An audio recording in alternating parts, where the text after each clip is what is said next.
Thanks for joining us. My name is Sharon Momanyi. Our sign language interpreter tonight is Meresha Owiti. Now tonight, top police bosses and senior detectives from National Police Service are scrambling to unravel the mystery behind the sudden death of their boss, Interior Cabinet Secretary Joseph Nkaissery. The Karen Hospital in Nairobi has categorically stated that Nkaissery was already dead by the time he was brought to the hospital after midnight. And as Duncan Haemba reports, the shocking death has triggered a wave of speculation among Kenyans who saw Nkaissery as a hearty, healthy and strong just hours earlier at the televised prayers at Uhuru Park.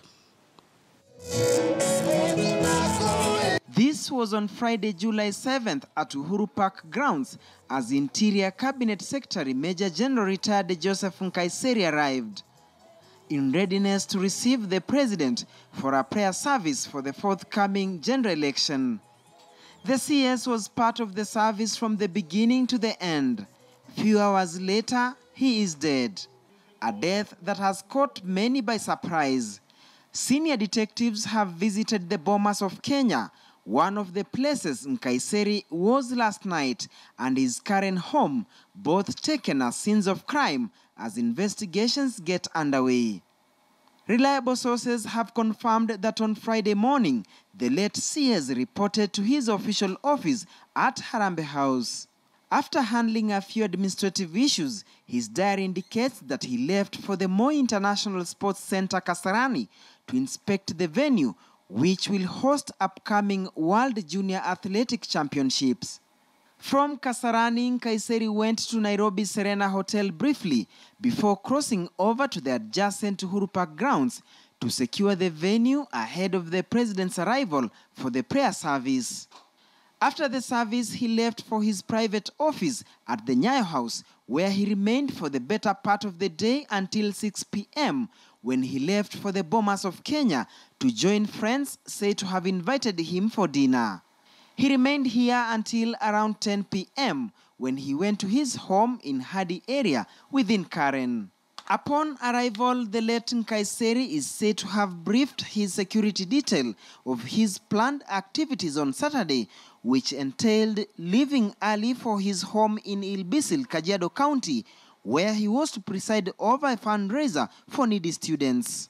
It is after the brief meeting that the general reportedly collapsed. His wife, Helen Nkaissery, was hospitalized soon after the incident. His security detail is said to have immediately called Inspector General of Police Joseph Boynet, who dispatched senior officers to rush to his home. By the time he was taken to Karen Hospital shortly after midnight, he was already dead, according to doctors and as confirmed by Chief of Staff Joseph Kinyua.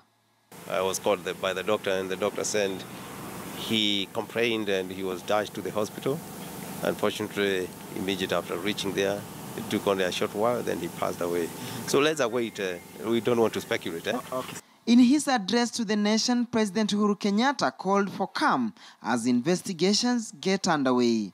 Even as we wait for those results of the postmortem so that we can all properly understand the cause of death, I ask Kenyans to be calm. Even as he recounted speaking to the late Nkaissery early last evening, few hours to his death. 9:30 last night, we're discussing issues. The Bomas venue where Nkaissery was had already been closed to the public since early July until September because the venue will serve as IEBC's National Tallying Center, and it remains unclear why it was still operational. The restaurant has already been identified as scene of crime 1, with the detectives spending the entire day here before visiting his current home, also labeled as scene of crime 2.